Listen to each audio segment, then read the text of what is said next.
Dear students, मैं हूं विवेक जैन और आज से हम लोग नया टॉपिक स्टार्ट करने वाले हैं करंट इलेक्ट्रिसिटी। करंट इलेक्ट्रिसिटी हम कह सकते हैं कि 12th क्लास का सबसे इम्पोर्टेंट चैप्टर होता है। इसके क्वेश्चन हर साल आने हैं।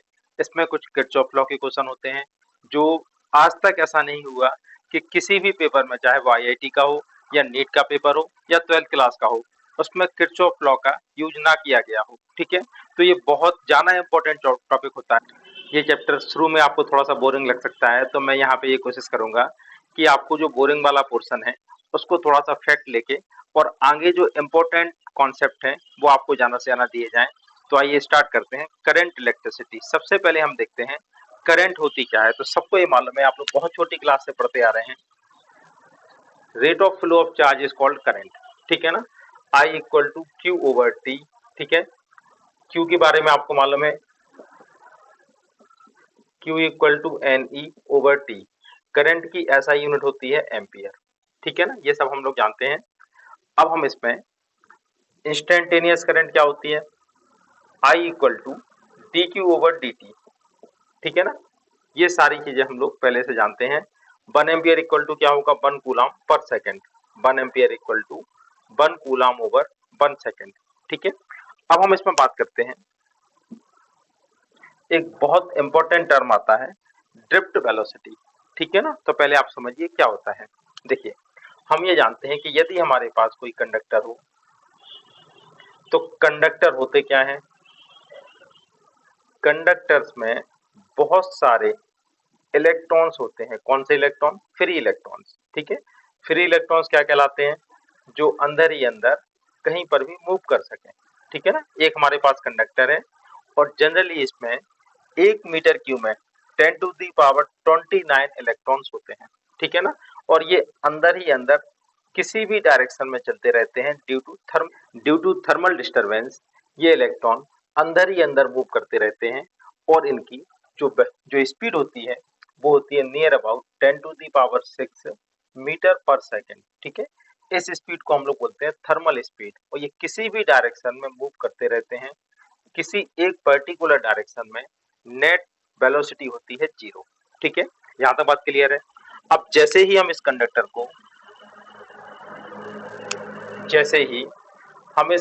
को बैटरी से कनेक्ट करते हैं, ठीक है, तो हम जानते हैं इलेक्ट्रॉन्स पर कौन सा चार्ज होता है, नेगेटिव चार्ज। ठीक है ना, जैसे ही हमने इस बैटरी से कनेक्ट किया, प्लस माइनस सारे के सारे इलेक्ट्रॉन बैटरी के पॉजिटिव डायरेक्शन में चलने की कोशिश करेंगे। ठीक है, ये सारे इलेक्ट्रॉन अब एक ही डायरेक्शन में चलने की कोशिश करेंगे। ठीक है, पहले जो किसी भी डायरेक्शन में जा रहे थे, अब ये बैटरी के पॉजिटिव टर्मिनल की ओर चलना शुरू करेंगे। ठीक है, और आपस में टक्कर होगी। टक्कर होने के बाद रुक जाएंगे, फिर चलेंगे, फिर टक्कर होगी। इस तरह से ये एक कांस्टेंट एवरेज वेलोसिटी से आगे बढ़ते हैं। इस वेलोसिटी को हम लोग कहते हैं ड्रिफ्ट वेलोसिटी, VT। ठीक है, तो ड्रिफ्ट वेलोसिटी कौन सी वेलोसिटी है, जब भी किसी कंडक्टर पर पोटेंशियल डिफरेंस अप्लाई किया जाता है तो सारे के सारे इलेक्ट्रॉन बैटरी के पॉजिटिव टर्मिनल की ओर जिस कांस्टेंट एवरेज वेलोसिटी से आगे बढ़ते हैं, ये वेलोसिटी कहलाती है ड्रिफ्ट वेलोसिटी। ठीक है, और इसकी वैल्यू क्या होती है, इसकी वैल्यू होती है near about 10 to the power -4 metre per second. ठीक है, इतनी वेलोसिटी से आगे बढ़ते हैं। पहले किस स्पीड से आगे चल रहे थे, पहले इनकी स्पीड थी 10 टू दी पावर 6, अब कितना हो गई 10 टू दी पावर -4। अब यहाँ पर एक क्वेश्चन ये उठता है कि अगर हम यहाँ पर स्विच लगा दें, ठीक है ना, और आप लोग कहते हैं सर जैसे ही स्विच ऑन करते हैं तुरंत, जैसे आपने कोई बल्ब लगाया और स्विच ऑन किया, बल्ब जल गया, लेकिन आप कहेंगे सर ये तो बहुत कम स्पीड से चल रहे हैं, नियर अबाउट 0.1 मिलीमीटर पर सेकेंड। ठीक है ना, तो बल्ब जलने में बहुत टाइम लगना चाहिए क्योंकि आपने बहुत लंबी डोरी लगाई है। तो आप इसका रीजन इसको इस तरह समझ सकते हैं। देखिए, ये एक वाटर पाइप है, ये बहुत बड़ा पाइप है। ठीक है, और इसमें पानी भरा हुआ है। ठीक है ना, जैसे ही आपने इसको टैप से कनेक्ट किया, ठीक है, जैसे ही नल आएंगे यहां से पानी आएगा, और जो यहाँ पूरे में भरा हुआ पानी, ऐसा मान के चलते हैं कि पानी यहाँ से यहाँ तक भरा हुआ है, तो ये वाले पानी ने एंट्री ली, और यहाँ से पानी निकलना शुरू हो गया। वैसे ही इलेक्ट्रॉन होंगे, जैसे ही इलेक्ट्रॉन यहाँ से आएंगे ये वाला इलेक्ट्रॉन बाहर निकल जाएगा।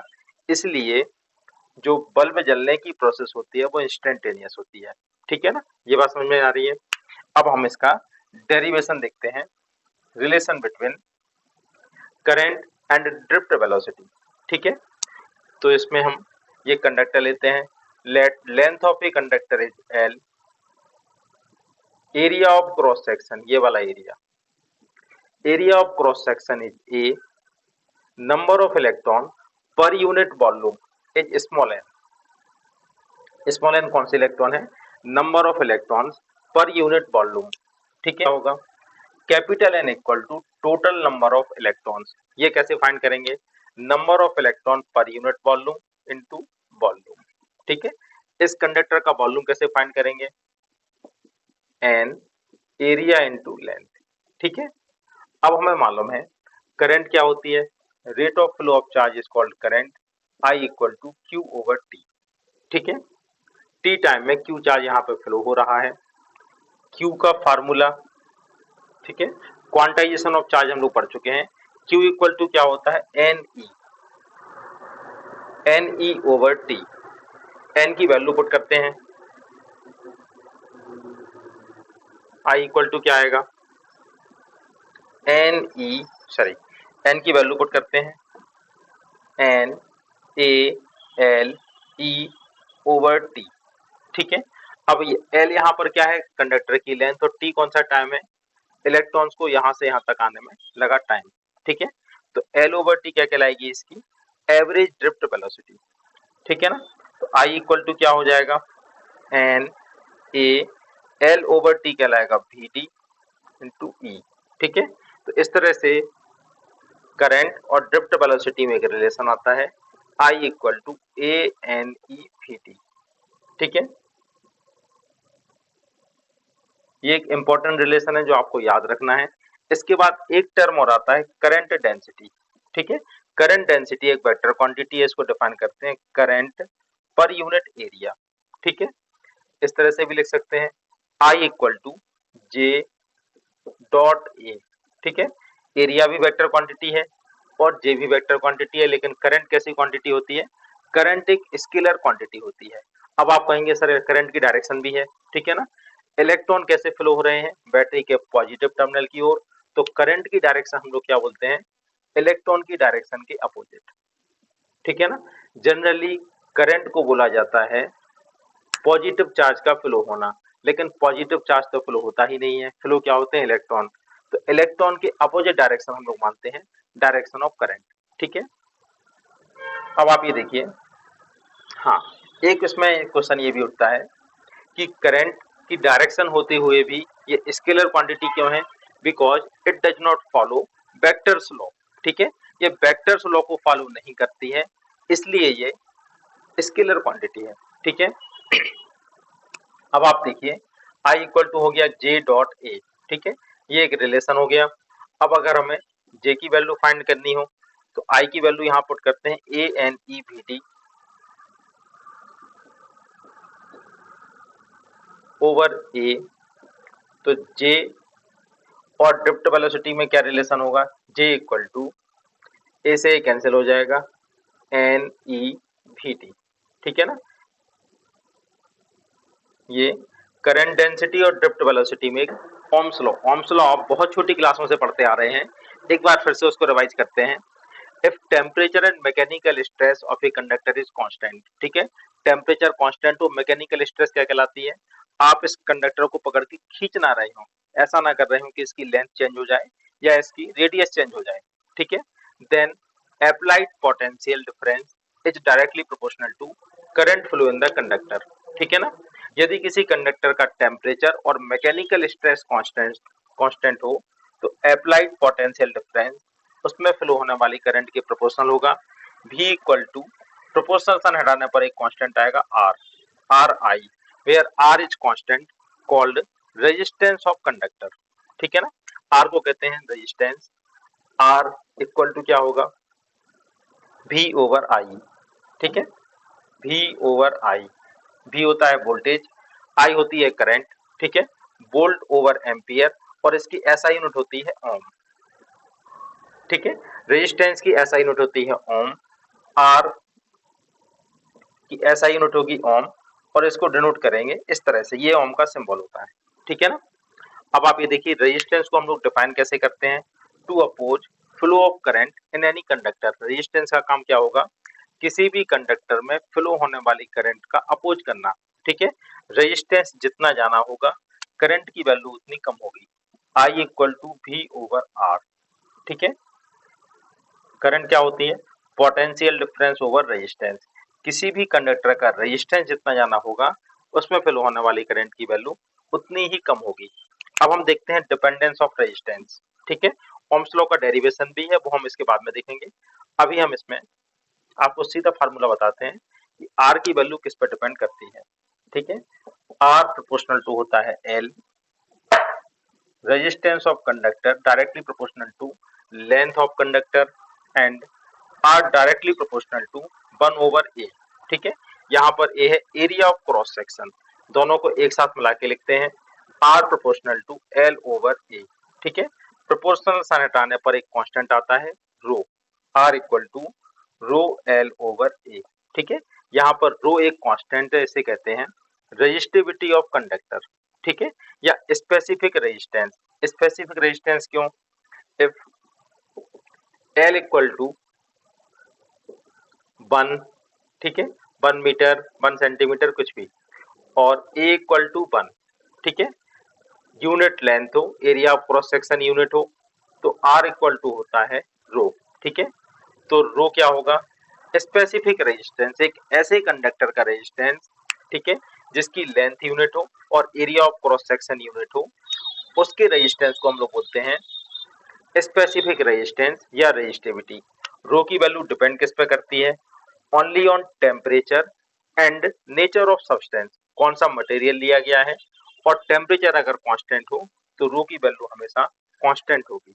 ठीक है, अब यहाँ पर सबसे बड़ा सवाल ये उठता है कि एल और ए किस तरह से मेजर किए जाते हैं, एल क्या होता है, ए क्या होता है, तो आइए इसको देखते हैं।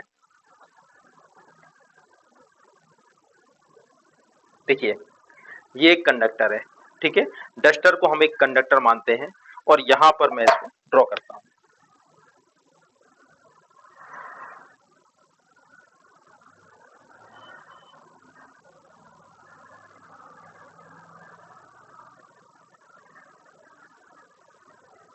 इस तरह का एक कंडक्टर है, ठीक है ना, सिंपलिसिटी के लिए इसको इस तरह से बनाते हैं।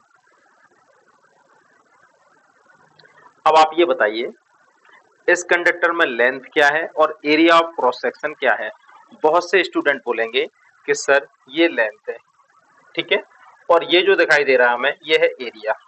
ठीक है,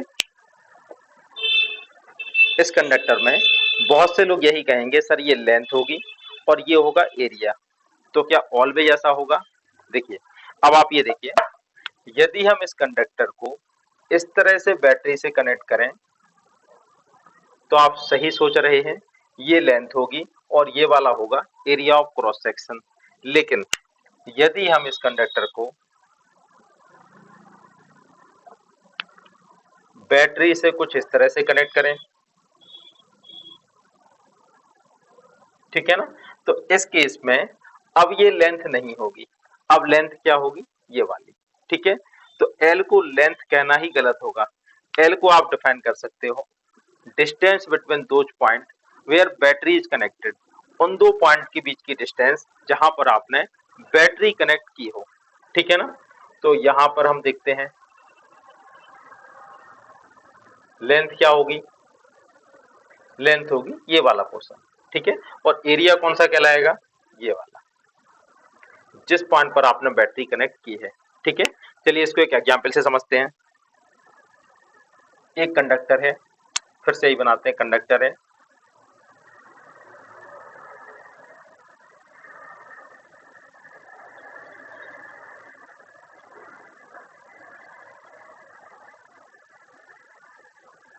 ये वाली साइड है 10 मीटर,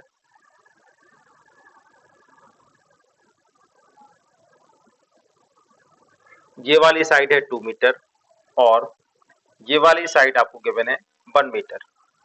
ठीक है ना। अब आपको दो सिचुएशन यहाँ पे दी जा रही है,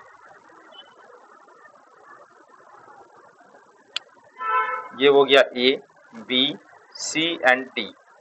if battery is connected between A B, कुछ इस तरह से, then resistance of conductor is R1।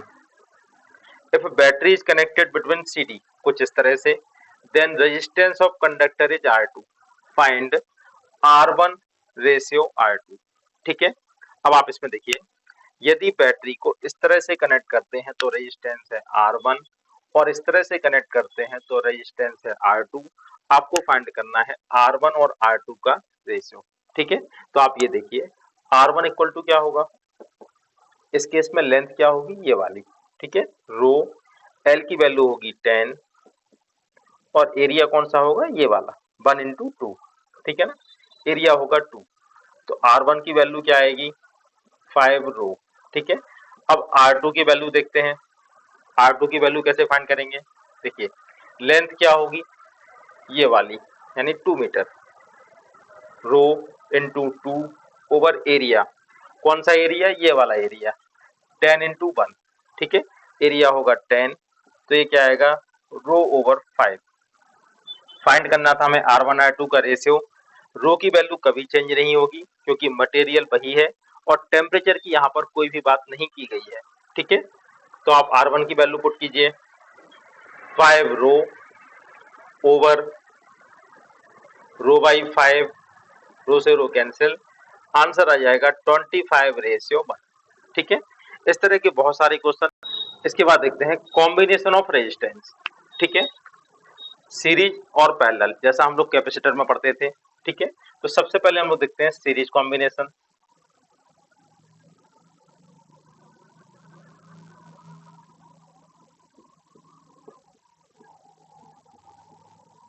हमारे पास कुछ रेजिस्टेंस हैं जिनकी वैल्यू है R1 R2 और R3। ठीक है ना, इनके टर्मिनल 1 2 1 2 1 2। ठीक है, यदि फर्स्ट रेजिस्टेंस के सेकंड टर्मिनल को सेकंड रेजिस्टेंस के फर्स्ट टर्मिनल से कनेक्ट किया जाए कुछ इस तरह से, तो ये कॉम्बिनेशन कहलाता है सीरीज कॉम्बिनेशन। ठीक है ना, और इसको हम एक बैटरी से कनेक्ट करते हैं।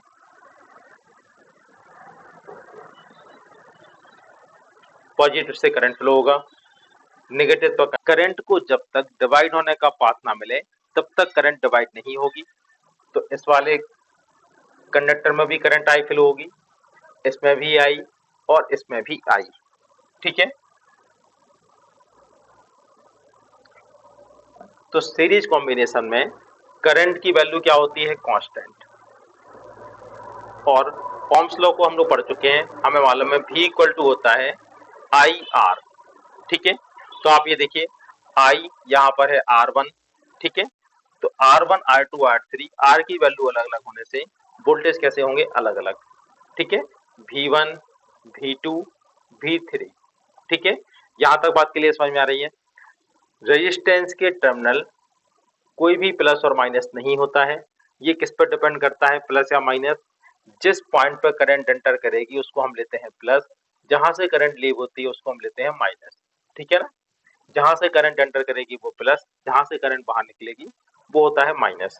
ठीक है, सीरीज कॉम्बिनेशन में टोटल वोल्टेज, करंट होगी कांस्टेंट और वोल्टेज होगा डिवाइड। ठीक है, in series combination current constant, voltage divide, और टोटल वोल्टेज अलग अलग वोल्टेज के इंडिविजुअल सम के इक्वल होगा। V1 plus V2 plus V3, V की वैल्यू पुट करते हैं IR equal to IR1 IR2 IR3, I common लेके कैंसिल हो जाएगा, R equal to R1 plus R2 plus R3। ठीक है इतना। अब आप ये देखिए, ये 3 रेजिस्टेंस है जिनकी वैल्यू है R1 R2 R3। ठीक है, इन सभी रेजिस्टेंस के फर्स्ट टर्मिनल को एक साथ कनेक्ट करते हैं और सेकंड टर्मिनल को एक साथ। इस तरह से जो कॉम्बिनेशन मिलता है वो कहलाता है पैरेलल कॉम्बिनेशन, और इस कॉम्बिनेशन को एक बैटरी से कनेक्ट करते हैं। ये है बैटरी, बड़ा वाला डंडा प्लस, छोटा वाला माइनस से कनेक्टेड है, टर्मिनल भी माइनस से कनेक्टेड है, ठीक है ना। तो ये सारे रेजिस्टेंस टर्मिनल ए और बी से कनेक्टेड हैं, तो पैरेलल कॉम्बिनेशन में क्या होगा, सभी का वोल्टेज कांस्टेंट होगा। पॉजिटिव टर्मिनल से करंट फ्लो होगी आई, करंट को इस जगह पे 3 पार्ट में डिवाइड होने के लिए रास्ता मिल गया, करंट को डिवाइड होने का पाथ मिलेगा तो करंट डिवाइड होगी I1, I2, I3, ठीक है। I1 करंट यहाँ से आएगी, ये I1 आ गई, यहाँ से आएगी I2 और यहाँ से आएगी I3, तीनों वापस मिल जाएंगी और फिर टोटल करंट आई बैटरी के नेगेटिव पर वापस आ जाएगी, ठीक है।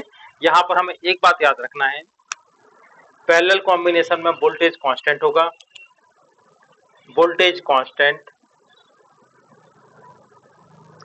करंट डिवाइड होगी, ठीक है। करंट को डिवाइड होना है और डिवाइड होके वापस मिलना है, ठीक है ना। पैरेलल कॉम्बिनेशन में 3 रेजिस्टेंस तभी होंगे या कितने भी रेजिस्टेंस हों जब करंट डिवाइड हो और डिवाइड होके वापस मिले। सिर्फ करंट का डिवाइड होना पैरेलल कॉम्बिनेशन नहीं होता है, ठीक है ना। तो आप देखिए total current I equal to क्या हो जाएगी, I1 plus I2 plus I3, ठीक है ना। टोटल करंट है आई इक्वल टू क्या होगा, टोटल वोल्टेज ओवर रेजिस्टेंस, कौन सा resistance, equivalent resistance, equal to V over R1 plus V over R2 plus V over R3, इससे क्या आएगा 1 upon R equivalent equal to 1 upon R1 plus 1 upon R2 plus 1 upon R3, ठीक है। यदि सिर्फ 2 resistance connected हो तो आप कुछ इस तरह से लिखेंगे, इनकी एलसीएम आएगी R1 R2 plus R1 1 upon R equivalent, तो R इक्विवेलेंट क्या आएगा R1 R2 over R1 plus R2। तो यदि 2 रेजिस्टेंस पैरेलल में हो तो आप लोग डायरेक्ट दोनों का ऊपर मल्टीप्लाई, नीचे दोनों का सम, ठीक है। इस तरह से हम लोग R इक्विवेलेंट फाइंड कर सकते हैं, ठीक है। तो ये सीरीज और पैरेलल कॉम्बिनेशन के कुछ फंडामेंटल हो गए। अब इनके कुछ बहुत ही सिंपल से बेसिक क्वेश्चन देखते हैं। फाइंड इक्विवेलेंट रेजिस्टेंस बिटवीन ए और बी के बीच में इक्विवेलेंट रेजिस्टेंस फाइंड करना है। तो सबसे पहले हम ये देखते हैं, जिन दो टर्मिनल के बीच में इक्विवेलेंट रेजिस्टेंस फाइंड करना होता है, सबसे पहले इन दोनों को बैटरी से कनेक्ट करते हैं, ठीक है ना, या इन दोनों के बीच में बैटरी एज्यूम करते हैं, ठीक है। अब आप ये देखिए बैटरी के प्लस से करंट चलेगी और सारी की सारी करंट को नेगेटिव पर वापस आना है।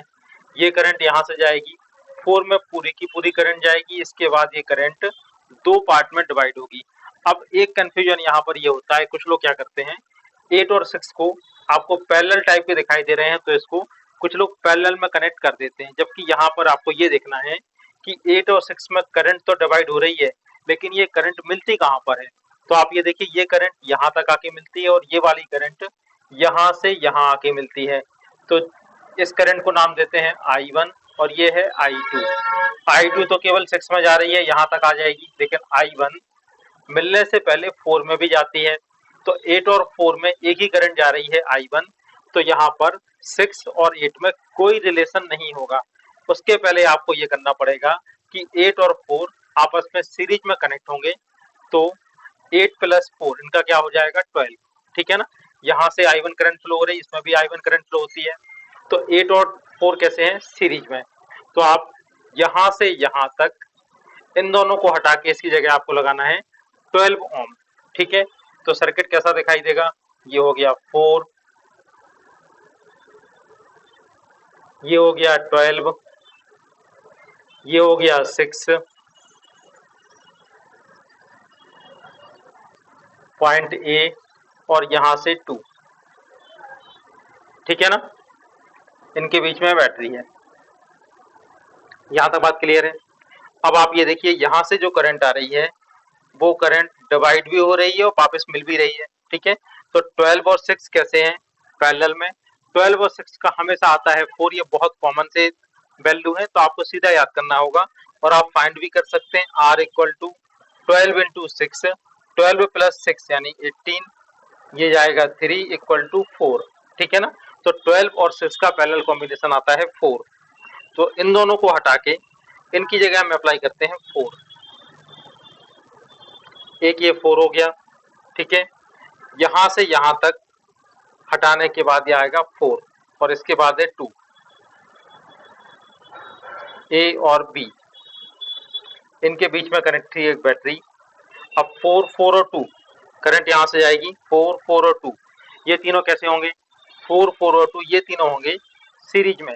कितना आ जाएगा, 4 प्लस 2 इक्वल टू आएगा 10 ओम, और यही कहलाएगा equivalent resistance between A B, ठीक है। यहाँ तक बात क्लियर है। अब आप देखिए इस क्वेश्चन में और क्या क्या पूछ सकते हैं। आपको गिवन है if V A B equal to 20 volt, यदि ए और बी के बीच में 20 वोल्ट की बैटरी लगी होती, then find current and voltage on each resistance, ठीक है ना। तो आप ये देखिए ये वाली बैटरी कितनी है, 20 वोल्ट, 20 वोल्ट, 20 वोल्ट और 20 वोल्ट, ठीक है। तो आपको सबसे पहला काम क्या करना है, सबसे पहले एक एक स्टेप कम करते हुए लास्ट में आपको फाइंड करना है इक्विवेलेंट रेजिस्टेंस, जिसमें केवल एक रेजिस्टेंस होगा और उस बैटरी से उसको कनेक्ट कर देना है, ठीक है ना। अब आपको फाइंड करनी है इसकी करंट, आई की वैल्यू क्या होगी, V ओवर R, ठीक है। करंट क्या होगा, V की वैल्यू है 20, R की वैल्यू है 10 इक्वल टू 2 एम्पियर, ठीक है ना। इसमें कितनी करंट फ्लो होगी, 2 एम्पियर। अब आप ये देखिए 2 एम्पियर करंट फ्लो होगी, वोल्टेज कितना होगा, 20 वोल्ट, या आप ऐसे भी फाइंड कर सकते हैं IR, या फिर आप एक सिंगल रेजिस्टेंस से सिंगल बैटरी है तो कितना होगा, 20 वोल्ट। अब आपको ये चेक करना है कि ये जो 10 ओम है ये किससे मिलके बना है।